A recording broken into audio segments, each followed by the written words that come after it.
Welcome to MindMaster's Subliminal series, a unique and dynamic blend of music, hidden messages, and nature's own sounds provides a program that will transform you into the confident, happy, and successful person that you wish to be. Every time you listen to this tape, your thoughts and actions will become more and more positive. Relax now. Relax.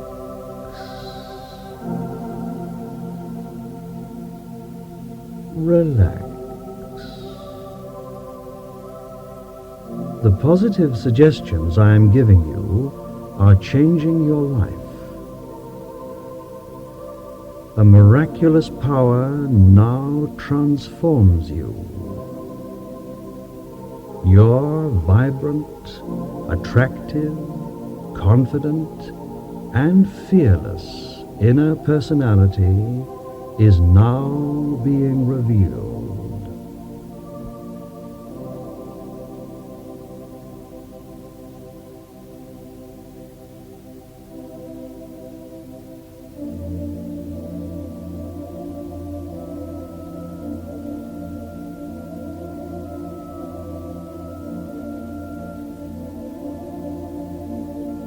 You are eternally optimistic and expectant of good things.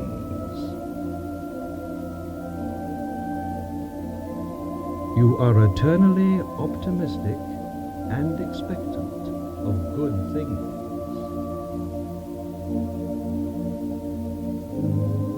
You are eternally optimistic and expectant of good things.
I, Claudius.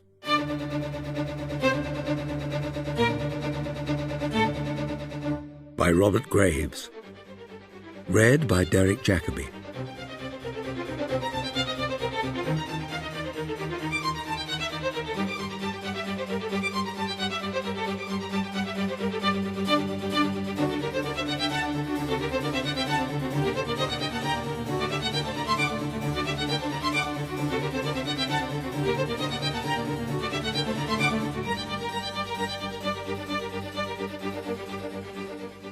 I, Tiberius, Claudius, Drusus, Nero, Germanicus, this, that, and the other, for I shall not trouble you yet with all my titles, who was once, and not so long ago either, known to my friends and relatives and associates as Claudius the Idiot, or that Claudius, or Claudius the Stammerer, or, at best, Poor Uncle. am now about to write this strange history of my life, starting from my earliest childhood and continuing until I reach the fateful point of change, where, some 8 years ago, at the age of 51, I suddenly found myself caught in what I may call the golden predicament, from which I have never since become disentangled. This is not by any means my first book. In fact, literature, and especially the writing of history, which as a young man I studied here at Rome under the best contemporary masters, was, until the change came, my sole profession and interest for more than 35 years. I may add that this is not the first history of my own life that I have written. I once wrote another, as a contribution to the city archives. It was a dull affair by which I set little store, and only written in response to public request. I was in no position to criticize the Emperor Augustus, who was my maternal grand-uncle, or his third and last wife, Livia Augusta, who was my grandmother, because they had both been officially deified, and I was connected in a priestly capacity with their cults.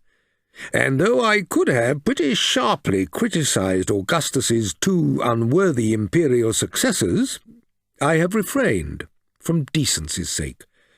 It would have been unjust to exculpate Livia and Augustus himself insofar as he deferred to that remarkable and, let me say at once, abominable woman, while telling the truth about the other 2, whose memories were not similarly protected by religious awe.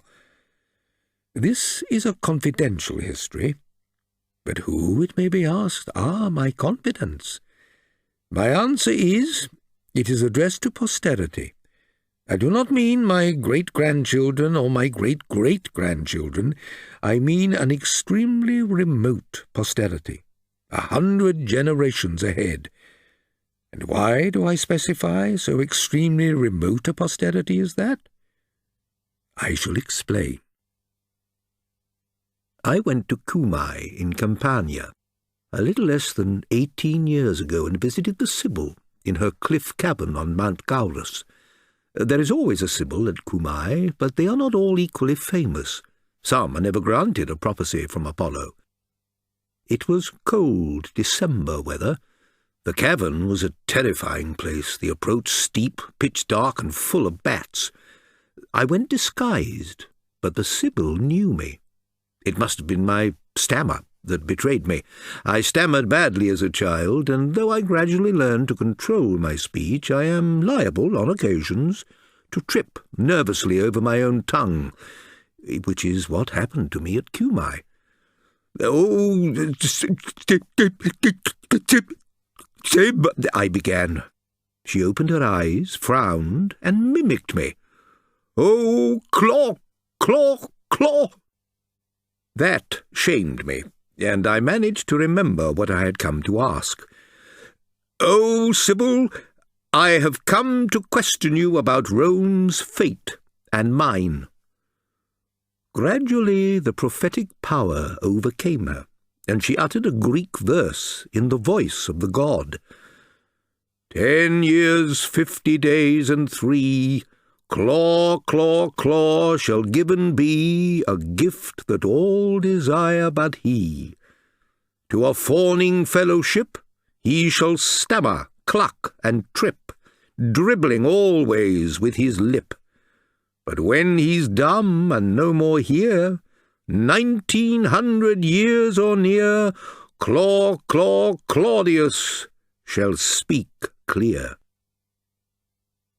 What the gift was that all desire but myself, and it came exactly 10 years and 53 days later, you shall hear in due course. The lines about Claudius speaking clear puzzled me for years, but at last I think that I understand them. They are, I believe, an injunction to write the present work.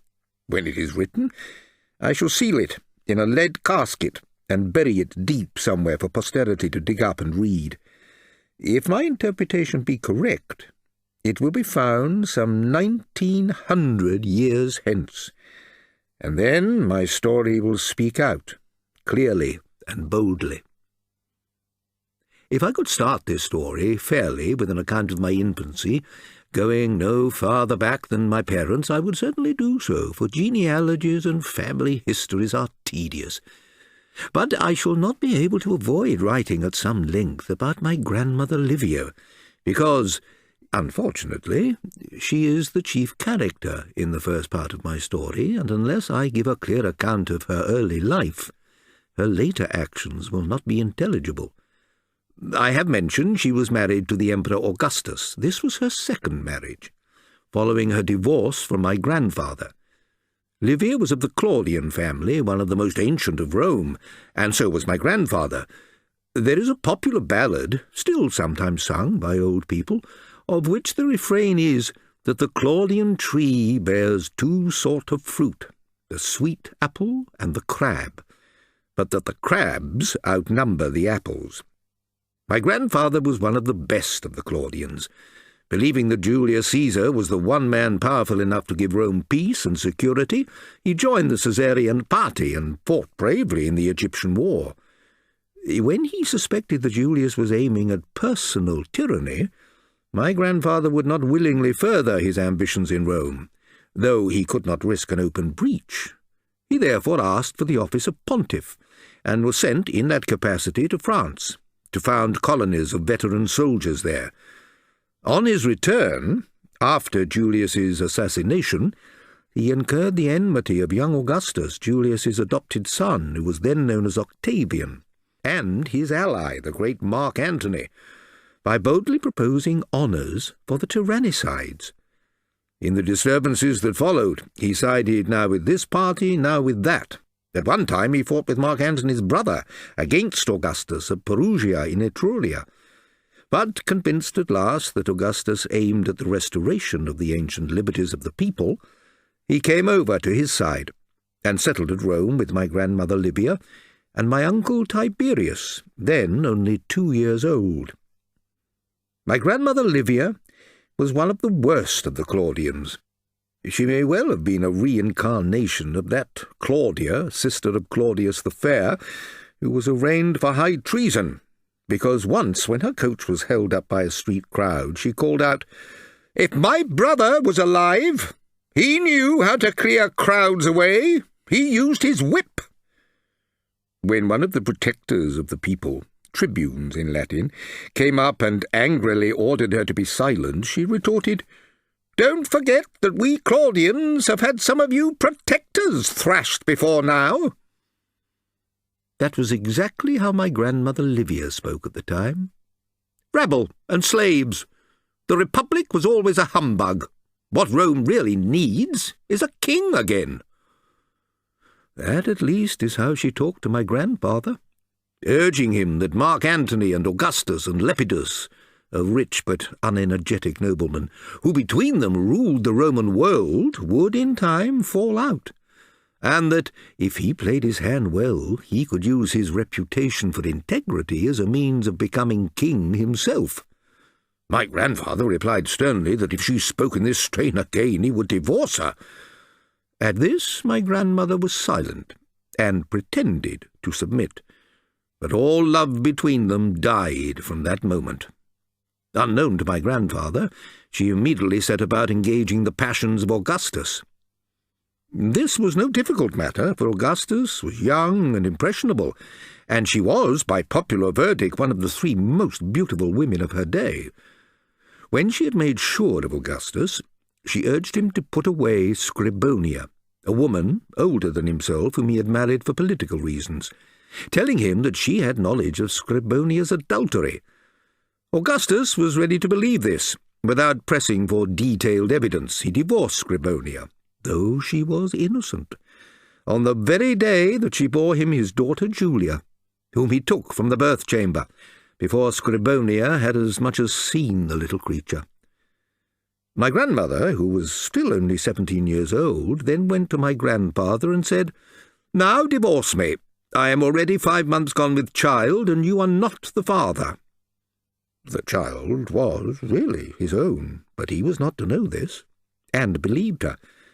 My grandfather was astonished to find that it was Augustus who had betrayed him, but concluded that Livia had tempted him. All that he said was, If you love this woman and will marry her honourably, take her. Only let the decencies be observed. When I consider that he had loved her dearly, and that by his generosity he risked the name of pander and coward, I am filled with admiration for his conduct. But Livia was ungrateful, angry and ashamed that he seemed to take the matter so calmly, giving her up tamely as if she were a thing of little worth. And when her child, my father, was born 3 months later, she was deeply vexed with Augustus's sister Octavia, Mark Antony's wife — these were my other 2 grandparents — because of a Greek epigram to the effect that such short gestation had hitherto been confined to cats and bitches. I do not know whether Octavia was truly the author of this verse, but if she was, Livia made her pay dearly for it before she had done. As soon as my father was weaned, Augustus sent him back to my grandfather's house, where he was brought up with my uncle Tiberius, the elder by 4 years. My grandfather, as soon as the children reached the age of understanding, took their education in hand himself, instead of entrusting it to a tutor. He never ceased to instill in them a hatred of tyranny and a devotion to ancient ideals of justice, liberty, and virtue. My grandmother Livia had long begrudged that her 2 boys were out of her charge, and when she found in what it was they were being educated, she was greatly annoyed. My grandfather died suddenly while dining with some friends, and it was suspected that he had been poisoned, but the matter was hushed up because Augustus and Livia had been among the guests. In his will, the boys were left to Augustus's guardianship.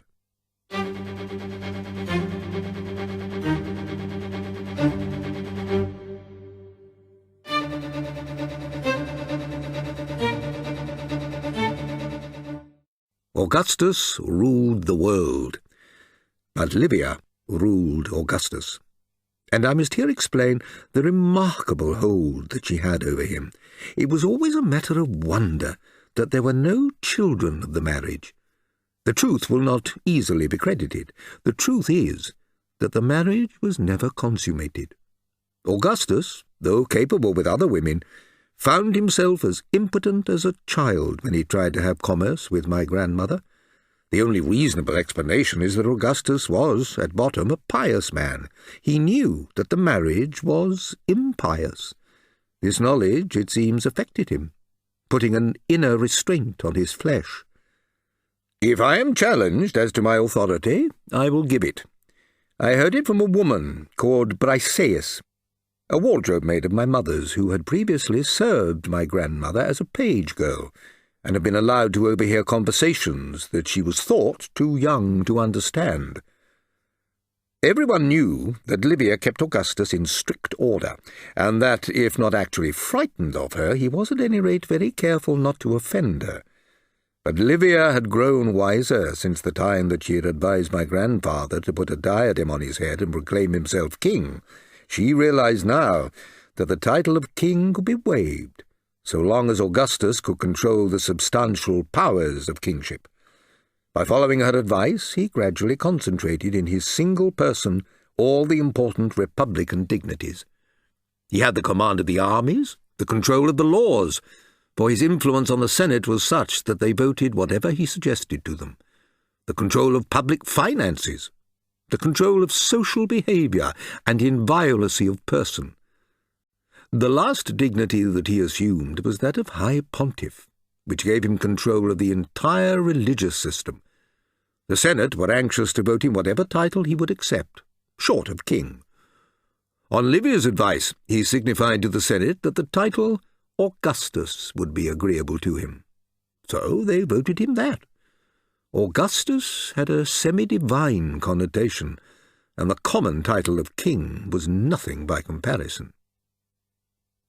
Most women are inclined to set a modest limit to their ambitions. A few rare ones set a bold limit, but Livia was unique in setting no limit at all to hers, and yet remaining perfectly level-headed and cool in what would be judged in any other woman to be raving madness.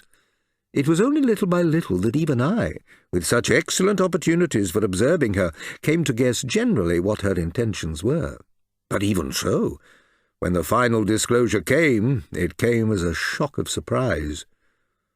'Twas, "Poison is queen," and the face of poison, though executed over 100 years before Livia's birth, was unmistakably the face of Livia. And in this context I must write about Marcellus, the son of Octavia by a former husband. Augustus, who was devoted to Marcellus, had adopted him as his son, giving him administrative duties greatly in advance of his years, and had married him to Julia. The common opinion at Rome was that he intended to make Marcellus his heir. Livia did not oppose the adoption, and indeed seemed genuinely to welcome it, as it was by her advice that Augustus advanced him so rapidly in rank.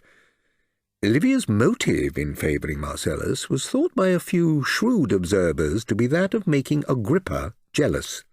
Agrippa was the most important man at Rome, after Augustus, a man of low birth, but Augustus's oldest friend, and the most successful general and admiral. After the overthrow of Mark Antony, Agrippa had declared that he would faithfully serve Augustus, so long as the sovereignty was wholesome and no arbitrary tyranny. He was thenceforth popularly looked to, and trusted as a buttress against possible encroachments of tyranny. Events were watched with interest. Perhaps Livia's devotion to Marcellus was a sham, and her real intention was that Agrippa should be goaded into putting him out of the way. It was rumoured that a member of Agrippa's family had offered to pick a quarrel with Marcellus and kill him, but that Agrippa, though no less jealous than Livia intended him to be, was too honourable to accept such a base suggestion. But Marcellus was now almost as popular as Agrippa, and many young men of rank and family tried to ingratiate themselves with him. The shrewd observers wondered how Livia would meet this situation, but luck seemed to be with her. Augustus caught a slight chill, which took an unexpected turn, with fevers and vomiting. Livia prepared his food with her own hands, but he was growing weaker and weaker, and felt at last that he was on the point of death. He had often been asked to name his successor, but had not done so, for fear of the political consequences. Now he felt that it was his duty to name someone, and asked Livia to advise him. He said that sickness had robbed him of all power of judgment, so she made the decision for him. She then summoned to his bedside his fellow consul, the city magistrates, and certain representative senators and knights. He then beckoned to Agrippa, and handed him his signet ring. This came as a great surprise. Everyone assumed that Marcellus would be chosen. And from this moment Augustus began, mysteriously, to recover.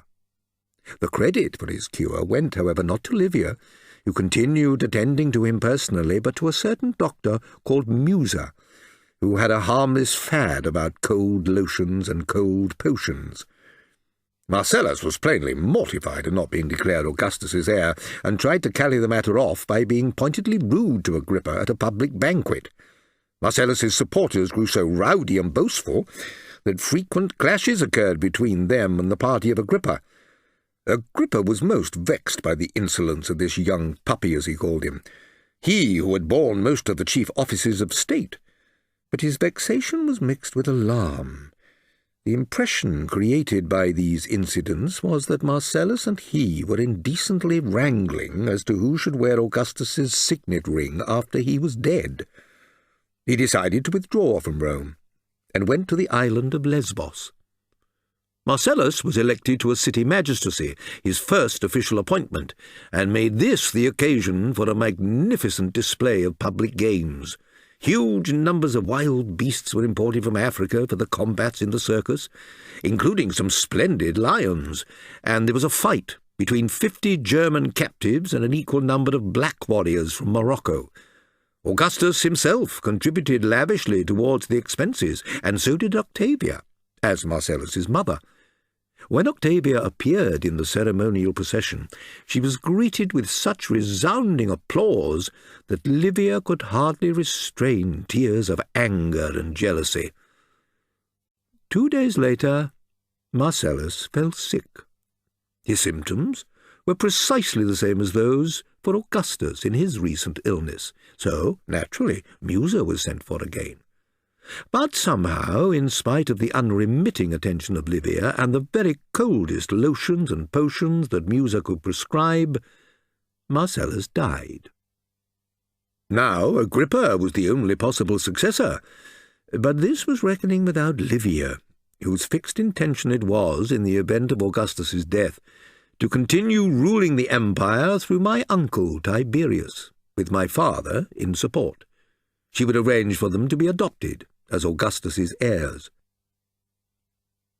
Marcellus's death left Julia free for Tiberius to marry, and all would have gone well with Livia's plans had there not been a dangerous outbreak of political unrest in Rome, the mob clamouring for a restoration of the Republic.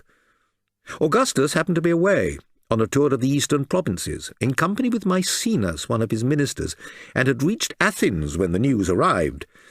Livia wrote in haste that the situation in the city could not be worse, and that Agrippa's help must be secured at any price. Augustus at once summoned Agrippa from Lesbos, and begged him to return to Rome and restore public confidence. But Agrippa stood on his dignity. In 3 years, Augustus had written him only 3 letters, and those in a hard official tone. Agrippa told Augustus that he was out of touch with city politics, and did not feel capable of undertaking what was asked of him.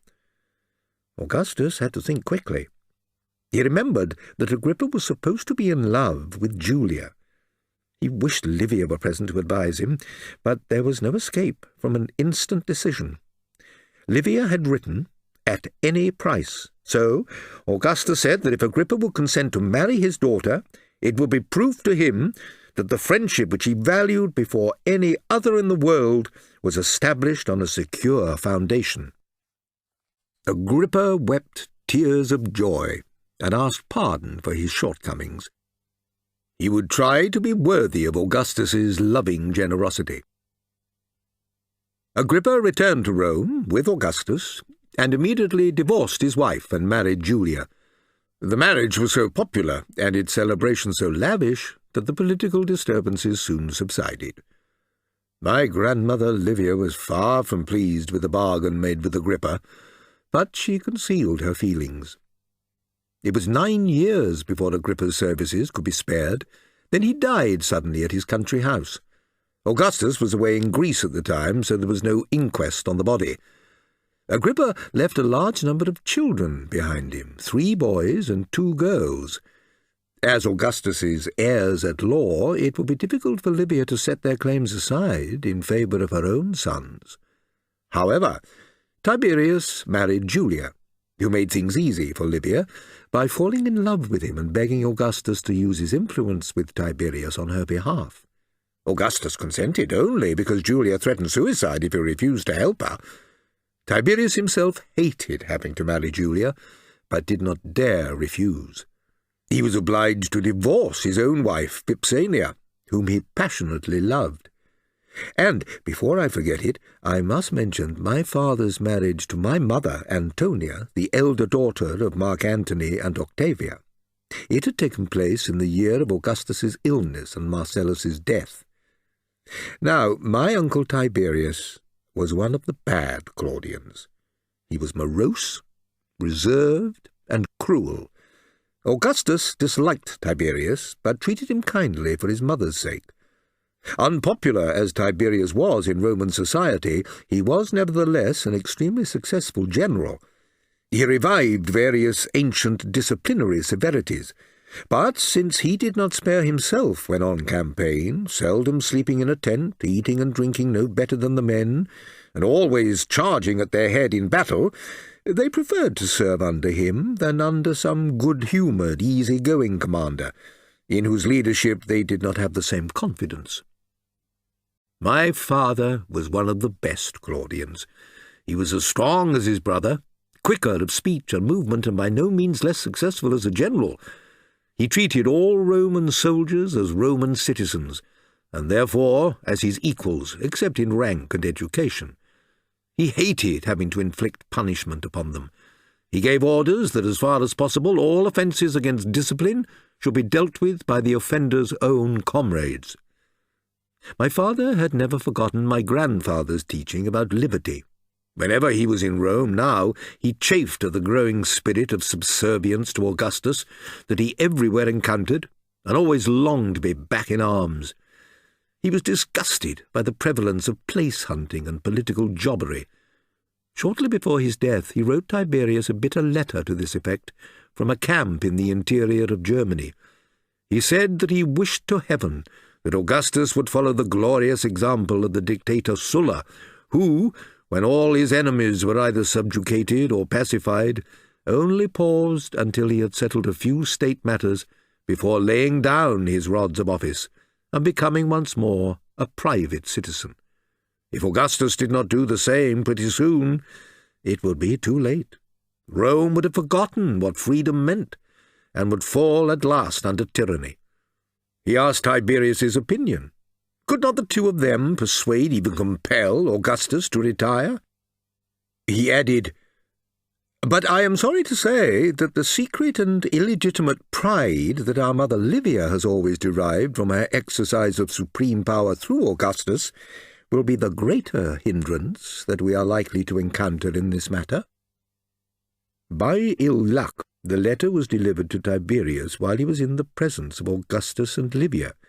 Tiberius, not suspecting that there was anything in the letter that should not be communicated to Livia, asked permission to read it at once. Augustus said, "By all means, Tiberius, but on condition that you read it aloud to us." Tiberius read out the first few words, and then grew very red. He tried to skip over the dangerous part, but found that there was little but danger throughout the letter, except just at the end, where my father complained of giddiness from a head wound. So Tiberius read a word here and there, stumbled, said that the writing was illegible, stumbled again, and finally excused himself. "What's this?" said Augustus. "Surely you can make out more than that." Tiberius pulled himself together. "To be honest, sir, I can, but the letter does not deserve reading. Evidently my brother was not well at the time of writing it." Augustus was alarmed. "He is not seriously ill, I hope?" But my grandmother, Livia, guessed at once that there was something in the letter that Tiberius was afraid to read, and snatched it from him. She read it through, frowned grimly, and handed it to Augustus. He read the letter, but it seemed to call for disapproval rather as something which had outraged my grandmother than as something written against himself. Indeed, except for the ugly word compel, he secretly approved of the sentiments, even though the insult to my grandmother reflected on himself as having been persuaded by her against his better judgment. My grandmother looked hard at Augustus when he had finished reading the unlucky letter. "Well?" she asked. "I agree with Tiberius," he said mildly. "The young man must be ill. This is the derangement of overstrain. You notice the final paragraph where he mentions his head wound? He needs a rest. What about recalling him? You'll be glad, dearest Livia, to have your boy again, won't you?" Livia was choking with rage. She saw now that she would never be able to rule through Tiberius, even if she could assure the succession for him. So long as my father, a man of enormous popularity at Rome, and with all the Western regiments at his back, stood waiting to force the restoration of popular liberties. Yet she was able to disguise her feelings. She thanked Augustus for his generous extenuation of her poor son's fault, and said that she would send him out her own confidential physician, with a parcel of hellebore of Thessaly, which was a famous specific for cases of mental weakness. The physician set out the next day in company with the courier who took Augustus's letter. The letter permitted him to return to Rome, but in language which meant that he must return whether he wished to come or not. My father replied a few days later. He said he would return as soon as his health permitted, but that the letter had reached him the day after a slight accident. His horse had fallen under him at full gallop, rolled on his leg, and crushed it against a sharp stone. He thanked his mother for her solicitude, and for sending her physician, of whose services he had immediately availed himself. But he feared that even his well-known skill had not kept the wound from taking a serious turn. On hearing this news, Tiberius asked leave to attend his brother's sickbed. Augustus granted it, and he was in time to greet my father, but not in time to save his life, for the leg by now was gangrened up to the thigh. My father, though on the point of death, whispered, "She read my letter?" "Before I did myself," groaned Tiberius. Nothing more was said, except by my father, who sighed, "Rome has a severe mother. Lucius and Gaius have a dangerous stepmother." Those were his last words, and presently my uncle Tiberius closed his eyes. Gaius and Lucius, I should explain, were Augustus's grandchildren, by Julia and Agrippa. He had adopted them as his own sons while they were still infants. There was a third boy, Posthumus, so called because he was born posthumously. Augustus did not adopt him too, but left him to carry on Agrippa's name. Livia was not sure how far she could trust Tiberius. On his return with my father's body, his sympathy with her had seemed forced and insincere, and when Augustus wished himself as honourable a death as my father's, she saw a brief half-smile cross his face. Tiberius, who, it appears, had long suspected that my grandfather had not died a natural death, was resolved now not to cross his mother's will in anything. Dining so often at her table, he felt himself completely at her mercy.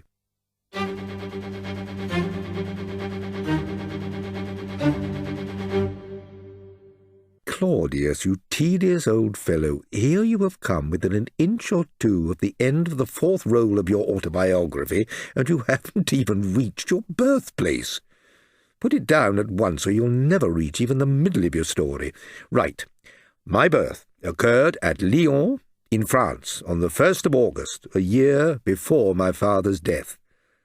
So, my parents had had 6 children before me, but as my mother always accompanied my father on his campaigns, a child had to be very hardy to survive. Only my brother Germanicus, 5 years older than myself, and my sister Livilla, a year older than myself, were living. Both inherited my father's magnificent constitution. I did not. I was a very sickly child, a very battleground of diseases, the doctors said, and perhaps only lived because the diseases could not agree as to which should have the honour of carrying me off. I had malaria, and measles, which left me slightly deaf in one ear, and erysipelas, and colitis, and finally infantile paralysis, which shortened my left leg so that I was condemned to a permanent limp. It will be supposed that my mother Antonia, a beautiful and noble woman brought up in the strictest virtue by her mother Octavia, and the one passion of my father's life, would have taken the most loving care of me, her youngest child, and even made a particular favourite of me in pity for my misfortunes. But such was not the case. She did all for me that could be expected of her as a duty, but no more. She did not love me.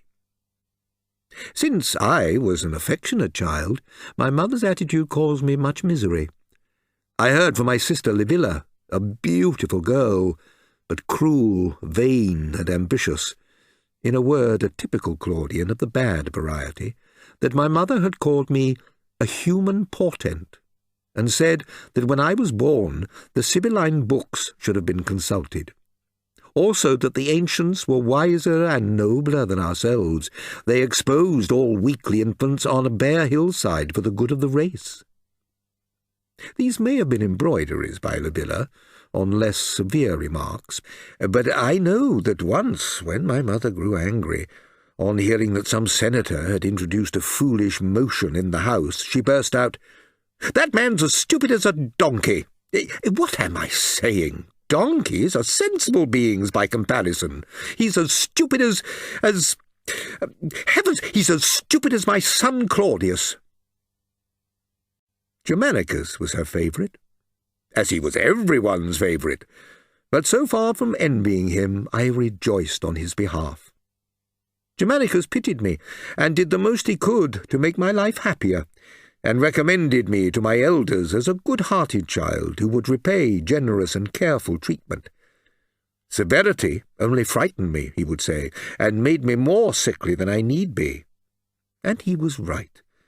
The nervous jerking of my head, my stammer, my queasy digestion were principally due to the terrors to which, in the name of discipline, I was subjected.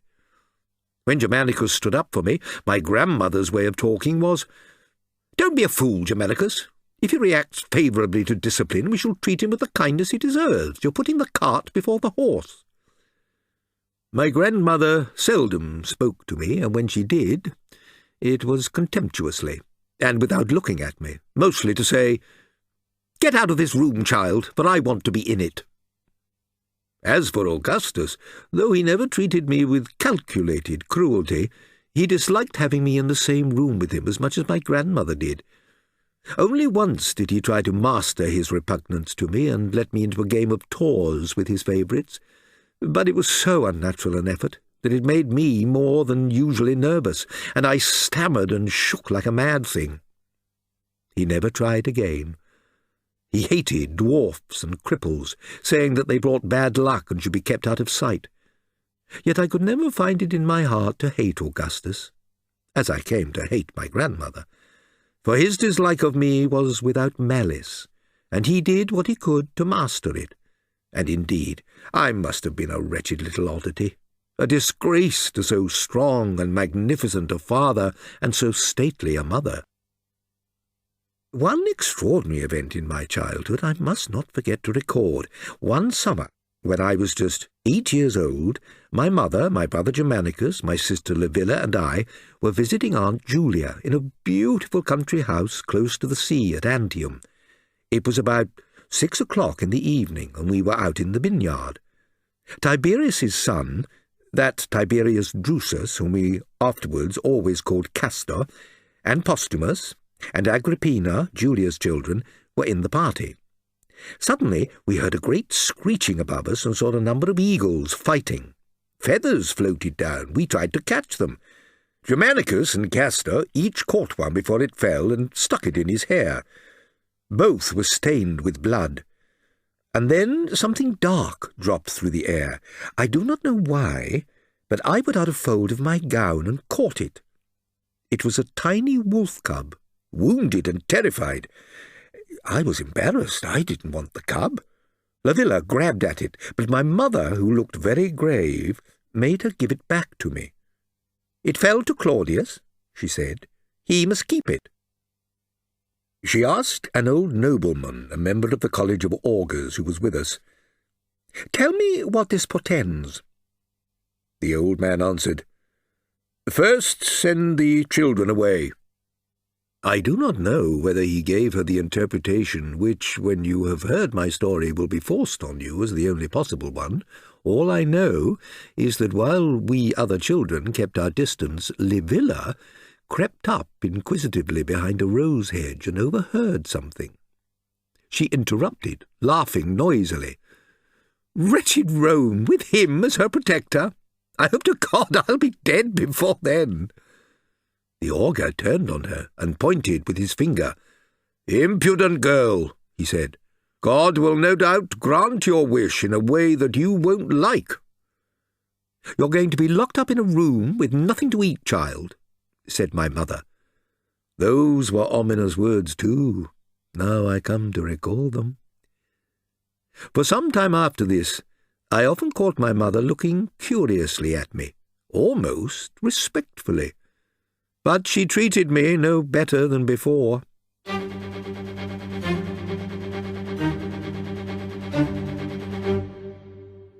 I was not allowed to go to the boys' college because the weakness of my legs would not let me take part in the gymnastic exercises, which were a chief part of the education, and my illnesses had made me very backward in lessons, and my deafness and stammer were a handicap. So I was seldom in the company of boys my own age and class, the sons of household slaves being called to play with me. Two of these, Calon and Pallas, both Greeks, were later to be my secretaries, entrusted with affairs of the highest importance. My tutor, Marcus Porcius Cato, was, in his own estimation at least, a living embodiment of that ancient Roman virtue which his ancestors had one after another shown. He was always boasting of his ancestors, as stupid people do, who are aware that they have done nothing themselves to boast about. He boasted particularly of Cato, the censor, who of all characters in Roman history is to me perhaps the most hateful, as having persistently championed the cause of ancient virtue and made it identical in the popular mind with churlishness, pedantry, and harshness. I was made to read Cato the censor's self-glorifying works as textbooks, and every time I stumbled over a word I used to get 2 blows, one on my left ear for my stupidity, one on my right for insulting the noble Cato. My dear friend Posthumus, who was a little less than 2 years older than myself, the truest friend, except Germanicus, that I have ever had, told me that he had read in a contemporary book that old Cato was a regular crook, besides being a skinflint. Germanicus stood up for me against my elders in a gentle, persuasive way, but Posthumus was a lion-like champion. He seemed not to care a fig for anyone. He even dared to speak out straight to my grandmother, Livia herself. One day, when I was 12 and Posthumus was 14, he happened to be passing by the room where Cato was giving me lessons. He heard the sound of blows and my cries for mercy, and came bursting angrily in. "Stop beating him at once," he shouted. Cato looked at him in scornful surprise, and fetched me another blow that knocked me off my stool. Posthumus said, "Those that can't beat the ass beat the saddle." That was a proverb at Rome. "Impudence! What do you mean?" roared Cato. "I mean," said Posthumus, "that you're revenging yourself on Claudius for what you consider a general conspiracy to keep you down. You're really too good for the job of tutoring him, eh?" Posthumus was clever. He guessed that this would make Cato angry enough to forget himself, and Cato rose to the bait, shouting a string of old-fashioned curses that in his days woe betide any child who failed in reverence to his elders, whereas in these degenerate times the leading men of Rome gave any ignorant oafish lout, this was for Posthumus, or any feeble-minded little whipper-snapper, this was for me, full permission. Posthumus interrupted. "I suppose you've told the Lady Livia just how you feel about things?" Cato could have bitten off his tongue with vexation and alarm. If Livia should hear what he had said, that would be the end of him. Cato was wise enough, or cowardly enough, to take the hint, and after this my daily torments were considerably abated. 3 or 4 months later, much to my delight, he ceased to be my tutor, on his appointment to the headmastership of the boys' college.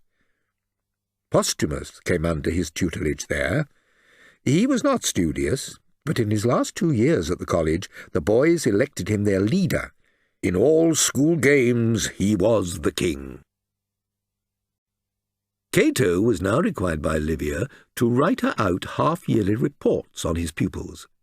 One day Livia happened to visit the college cloisters, and there was Posthumus, in a chair, issuing decrees as the king. Cato noticed that she frowned at the sight. He was emboldened to write in his next report, "With great unwillingness, but in the interests of virtue and justice, I am compelled to report that the boy Agrippa Posthumus is inclined to display a savage, domineering, and intractable temper." After this, Livia behaved to him so graciously that his next report was even stronger. Livia did not show the reports to Augustus, but kept them in reserve, and Posthumus himself had no knowledge of them. In place of Cato, I now had Athenodorus for my tutor, an old Stoic philosopher from Tarsus in Syria. I learned more from him in 6 months than I had learned from Cato in 6 years. Athenodorus never beat me, and used the greatest patience. He used to encourage me by saying that my lameness should be a spur to my intelligence. Vulcan, the god of all clever craftsmen, was lame too. As for my stammer, Demosthenes, the noblest orator of all time, had been born with a stammer, but had corrected it by patience and concentration. With Posthumus and Athenodorus and Germanicus as my friends, I gradually began to win self-confidence. It was Athenodorus who first inclined me to history. He had copies of the first 20 volumes of Livy's History of Rome, which he gave me to read as an example of lucid and agreeable writing. Livy's writing enchanted me, and Athenodorus promised me that as soon as I had mastered my stammer, I should meet Livy himself. He kept his word. 6 months later, he took me into the Apollo Library and introduced me to a bearded, stooping man of about 60, who greeted me cordially as the son of a father whom he had so much admired. I told Livy what pleasure I had derived from reading his books, since Athenodorus had recommended them to me as a model for writing. "What, are you to be a historian too, young man?" Livy asked. "I should like to be worthy of that honourable name," I replied, though I had indeed never seriously considered the matter. Then he suggested that I should write a life of my father, and offered to help me by referring me to the most reliable historical sources. I was much flattered, and determined to start the book next day. But Livy said that writing was the historian's last task. First, he had to gather his materials and sharpen his pen. Athenodorus would lend me his little sharp penknife, Livy joked.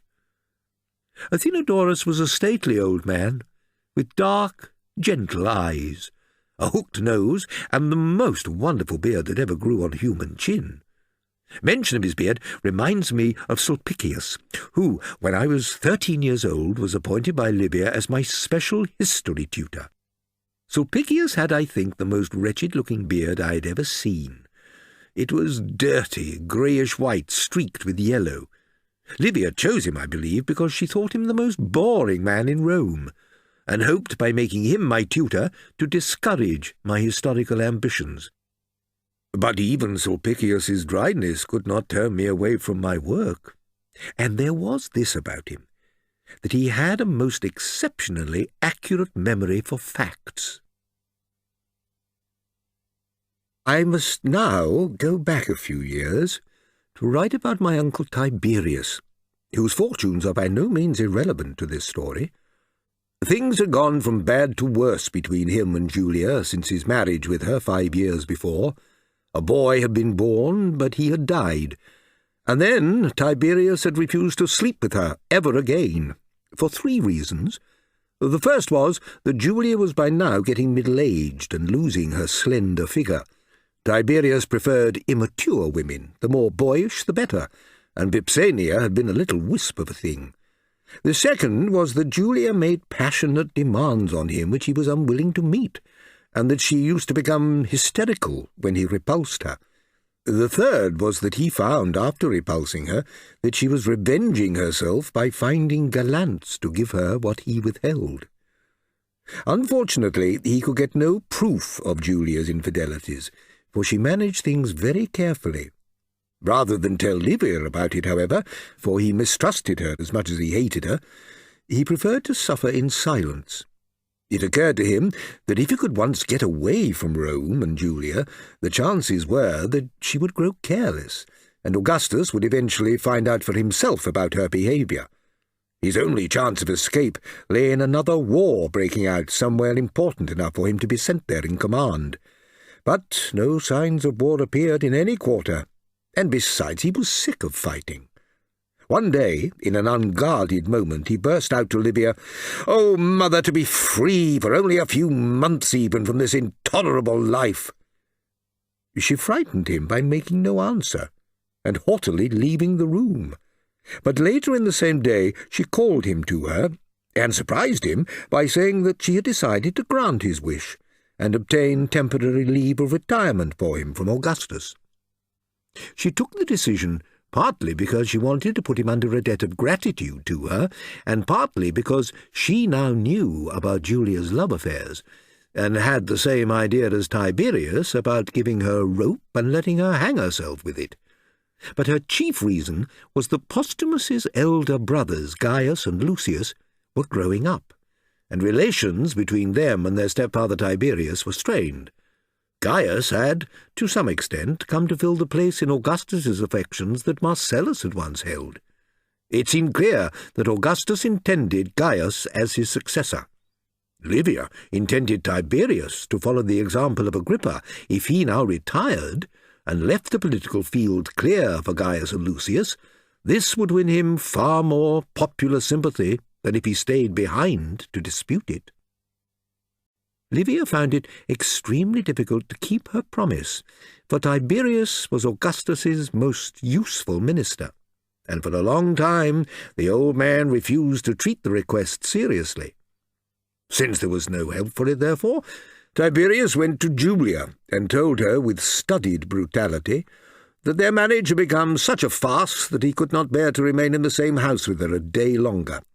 He suggested that she should go to Augustus and complain that she had been ill-treated by her ruffianly husband. Augustus, he said, was unlikely to consent to divorce, but would probably banish him from Rome. He was ready even to go into exile rather than continue to live with her.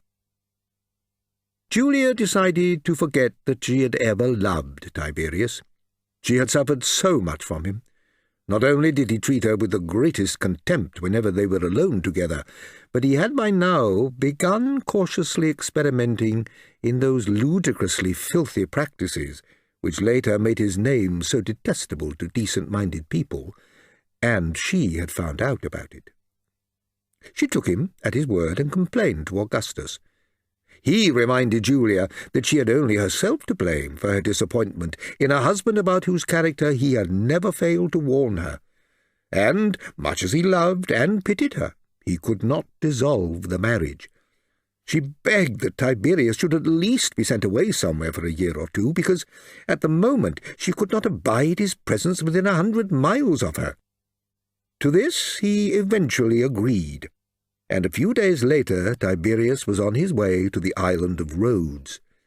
But Augustus, while granting him the rank of protector at Livia's urgent insistence, made it plain that if he never saw his face again, it would be no grief to him. Now, Julia deserves far greater sympathy than she has popularly won. Tiberius, enraged at having to divorce his wife for her sake, treated her very coldly. She was then imprudent enough to approach Livia. Livia gave her a love philtre, which she was to drink, saying it would make her irresistible to her husband. What Livia very cruelly gave her was a distillation of the crushed bodies of certain little green flies from Spain, which so stimulated her appetite she behaved like a demented woman. When he refused to have any further marital commerce with her, she was forced by the action of the drug, which had become a habit, to satisfy her sexual cravings with whatever young courtiers she could trust to have discretion. After Tiberius's banishment, Julia grew careless, and all Rome came to know of her infidelities. But Augustus's blind love for Julia was a byword, and nobody dared say anything to him. After a time it was generally assumed that he could no longer be ignorant, and that his condemnation of her behaviour was a further caution to silence. Julia's nocturnal orgies in market-place and on the oration platform itself had become a grave matter of public scandal. Yet it was 4 years before so much as a rumour reached Augustus. Then he heard the whole story from none other than her sons, Gaius and Lucius. Augustus threw a fold of his robe over his head and groped his way to his bedroom, where he locked himself and was seen by nobody, not even by Livia, for 4 whole days. Finally, not yet trusting his voice, he wrote down on a little wax tablet the single sentence in Greek, "Let her be banished for life." There is a soldier's marching ballad called "The Three Griefs of Lord Augustus," which was sung many years later by the regiment stationed in Germany. The theme is that Augustus grieved first for Marcellus, next for Julia, but most deeply of all for the eagles. For with each eagle's standard had vanished a whole regiment of Rome's bravest men. In the verses he is made to swear that Marcellus's life and Julia's honour had been nothing to him by comparison.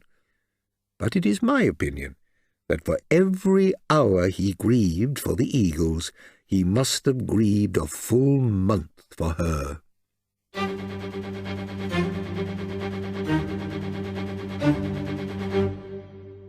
As for Tiberius at Rhodes, it suited him very well for a year or two.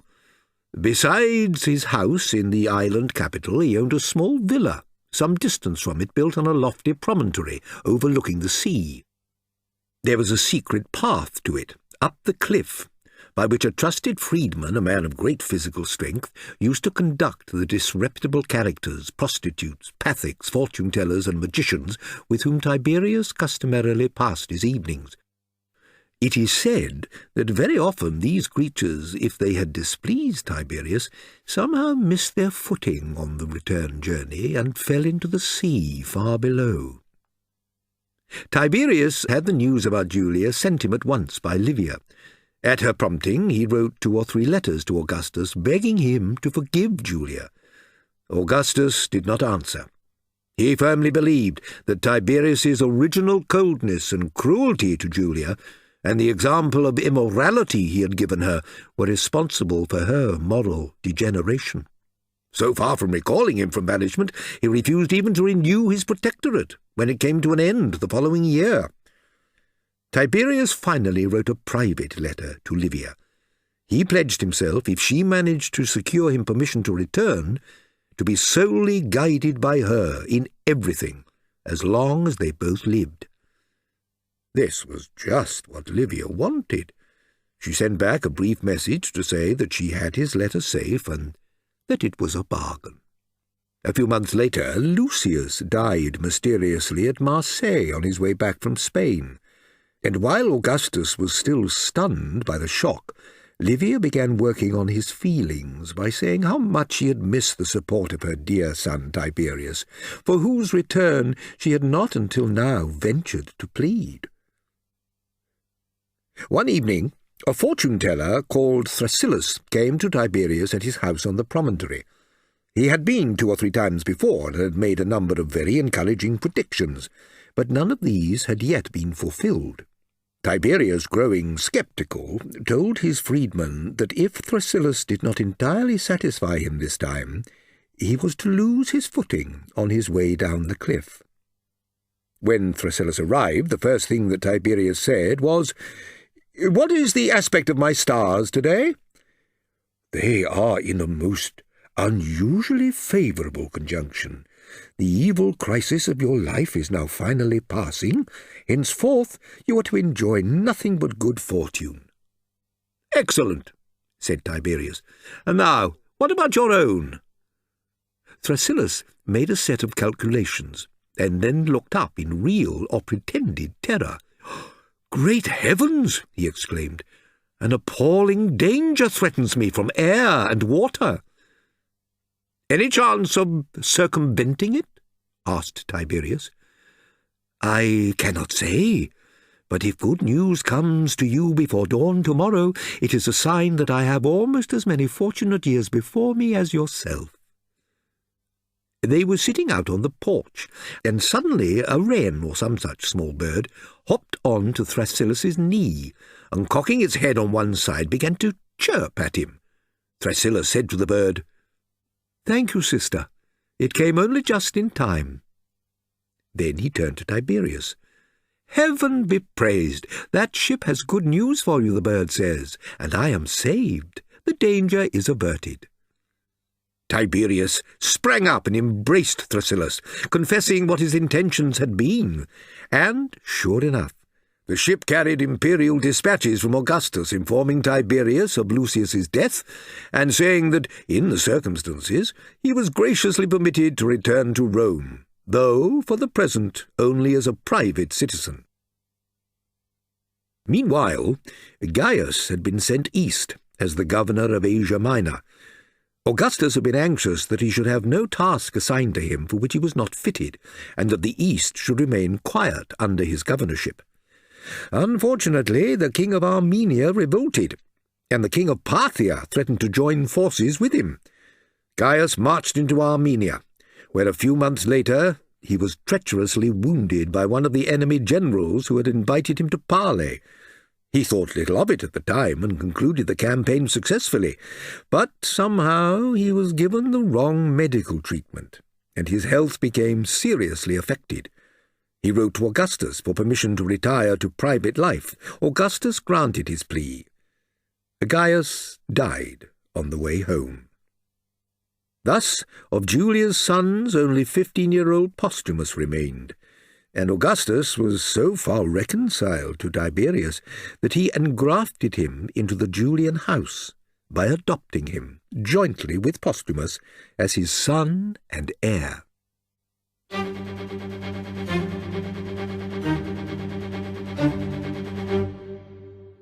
I went back a bit in time a few years to tell of my uncle Tiberius, but by following that history through until his adoption by Augustus, I have come out ahead of my own story. I shall try to devote these next chapters strictly to events that happened between my 9th and 16th years. Mostly it is a record of the betrothals and marriages of us young nobles. I have mentioned Julia's children, Augustus's chief heirs, since Julia herself had been banished and cut out of his will, namely her 3 boys, Gaius, Lucius, and Postumus, and her 2 daughters, Julilla and Agrippina. The younger members of Livia's family were Tiberius's son, Castor, and his 3 first cousins, namely my brother Germanicus, my sister Livilla, and myself. But I must not forget Julia's grandchild, for Julilla had, in the absence of a possible husband from Livia's family, married a wealthy senator called Emilius, and had borne him a daughter called Emilia. Meanwhile, Germanicus married Agrippina. Gaius married my sister, Livilla, but died soon afterwards, leaving no children. Lucius, who had been betrothed to Emilia but not yet married, was already dead. On Lucius's death, the question arose of a suitable match for Emilia. Augustus had a shrewd notion that Livia intended Emilia's husband to be no other than myself, but he had tender feeling for the child, and could not bear the idea of her marrying a sickly creature like me. He resolved to oppose the match. For once, he promised himself Livia should not have her way. It happened shortly after the death of Lucius that Augustus was dining with Medulinus, one of his old generals, who traced his descent from the dictator Camillus. Medulinus told him, smiling, that he had a young granddaughter of whom he was very fond. She had suddenly shown a surprising advance in her literary studies, and he understood that he had a young relative of his most honoured guests to thank for this improvement. I have spoken to the young fellow, and for all his physical misfortunes and capabilities, I can't help liking him. He has a frank and noble nature, and as a young scholar he impresses me considerably. Augustus asked incredulously, "What, you don't mean young Tiberius Claudius?" "Yes, that's the one," said Medulinus. Augustus's face lit up with a sudden resolution, and he asked rather more hastily than was decent, "Listen, Medulinus, old friend, would you have any objection to him as your granddaughter's husband? If you agree to the match, I shall be only too glad to arrange it." Medulinus said, "The child has spoken to me about this marriage herself, and weighed matters very carefully. She tells me that young Tiberius Claudius is modest and truthful and kind-hearted, and that his lameness will never allow him to go to the wars and be killed. I suppose the little minx has it worked out that he is not crippled in that part of the body for which honest wives show the most solicitude. Yeah, but joking apart, Medulinus, yours is a very honourable house, and my wife's family will be proud to be connected to it by marriage. Do you seriously mean that you approve the match?" Medulinus said that the girl could do very much worse, quite apart from the unlooked-for honour to the family of being allied in marriage with the father of the country. Now, Medulina, the granddaughter, was my first love. I met her one afternoon in the gardens of Sallust, where I was taken by Sulpicius. She was slender, with rich black hair, white skin, and very dark blue eyes, and all her movements were quick and bird-like. "What's your name?" she asked in a friendly voice. "Tiberius Claudius Drusus Nero Germanicus." "Ye gods, all that? Mine's Medulina Camilla. How old are you?" 13, I said, mastering my stammer well. "I'm only 11, but I bet I can race you to that cedar tree and back." "Well, you win by default. I can't run at all. I'm lame." "Oh, you poor fellow. How did you come here, then? Hobbling all the way?" "No, Camilla, in a sedan chair, like a lazy old man." "Why did you call me by my last name?" "Because among the Etruscans, Camilla is what they call the young hunting priestesses dedicated to Diana. With a name like Camilla, one is bound to be a champion runner." "That's nice. I never heard that. I shall make all my friends call me Camilla now." "And call me Claudius, will you?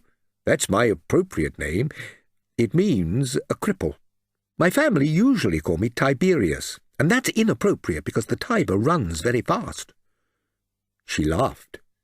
"Well then, Claudius, tell me what you do all day if you can't run about like other boys."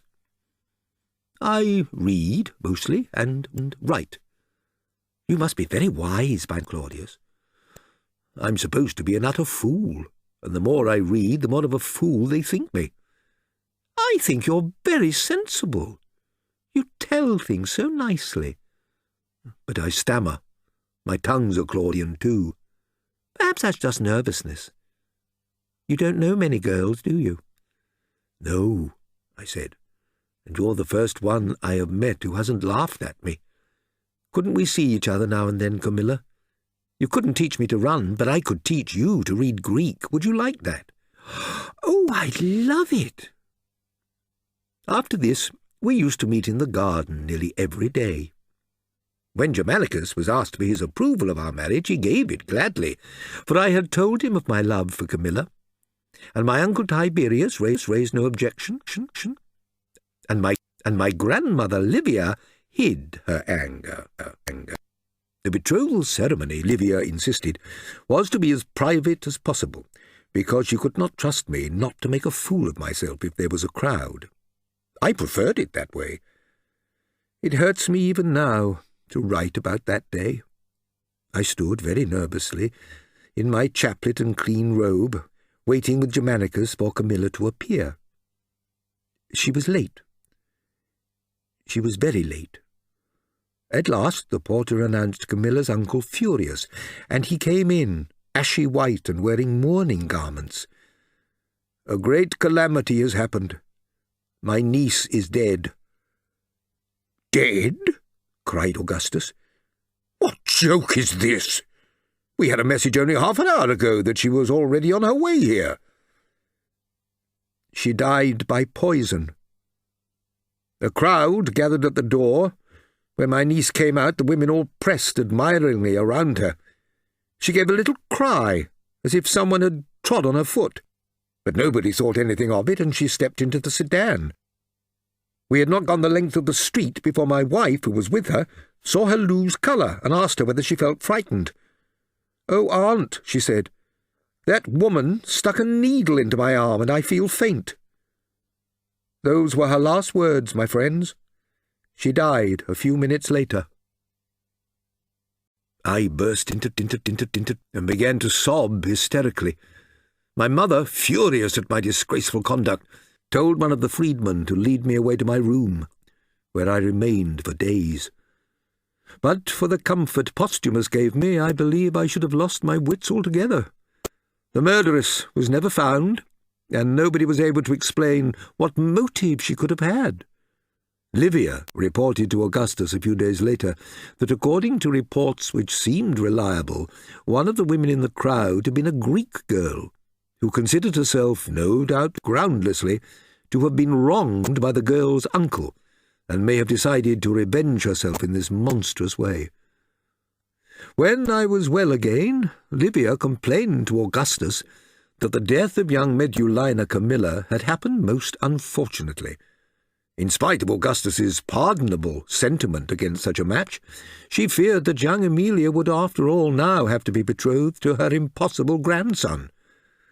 As usual, Livia had her way.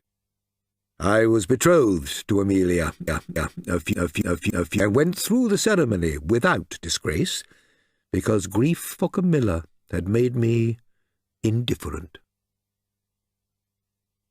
Now, as to Posthumus, poor fellow, he was in love with my sister Livilla. It was generally expected that he would marry her, to renew the family connection broken by Gaius's death. Livilla was flattered by his passionate devotion, but had no love for him.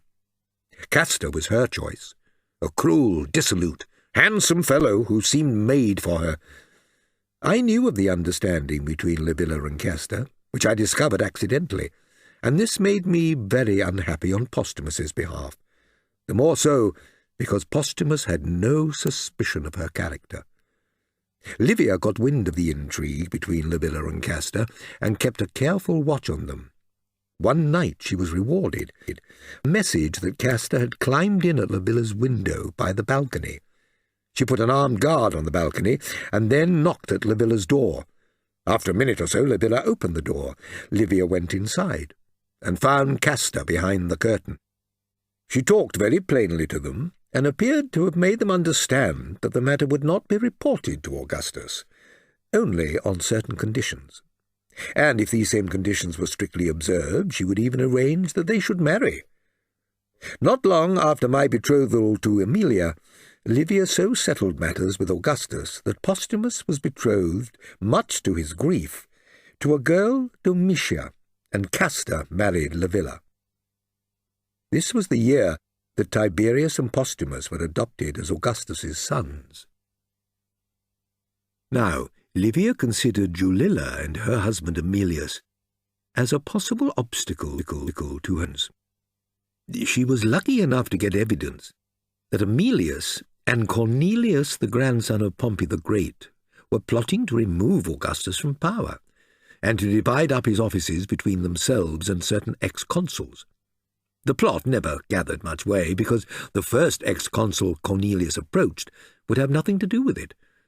Augustus did not punish either Emilius or Cornelius by death or banishment. It had been welcome proof of the strength of his own position that they could get so little support. Livia now told Augustus that the proposed marriage between Emilia and myself must be cancelled, as a sign of imperial displeasure with her parents. Meanwhile, she had to pay a debt of honour to her friend and only confidant, Urgulania. Her son, Silvanus, had recently been consul, and was one of those whom Emilius approached at the time of his plot. Silvanus went straight to Urgulania and told her about Emilius's intentions. She passed the news on to Livia, who promised to reward them for this valuable information by marrying Silvanus's daughter Urgulanilla to me, and so allying them with the imperial family. I had never seen Urgulanilla. Nobody had. Perhaps she was a very nice girl. Of course, it would not be like marrying Camilla, but it might at least be better than marrying Emilia. The day was chosen for our betrothal. I asked Germanicus about Urgulanilla, but he was as much in the dark as I was, and seemed a little ashamed of having consented to the marriage without making careful inquiries beforehand. In my life, I have had many cruel jokes played on me, but I think that this was the cruelest and the worst. Urgulanilla was, well, in brief, she lived up to her name, which is the Latin form of Herculanilla, a young female Hercules she indeed. Though only 15 years old, she was over 3 inches height, and still growing.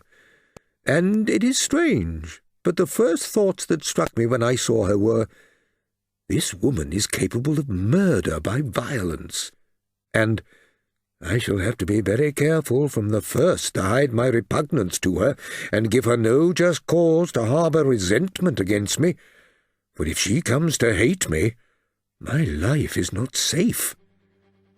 I am a pretty good actor, and though the solemnity of the ceremony was broken by smirks, whispered jokes, and repressed titters from the company, Urgulanilla had no cause to blame me for this indecorousness.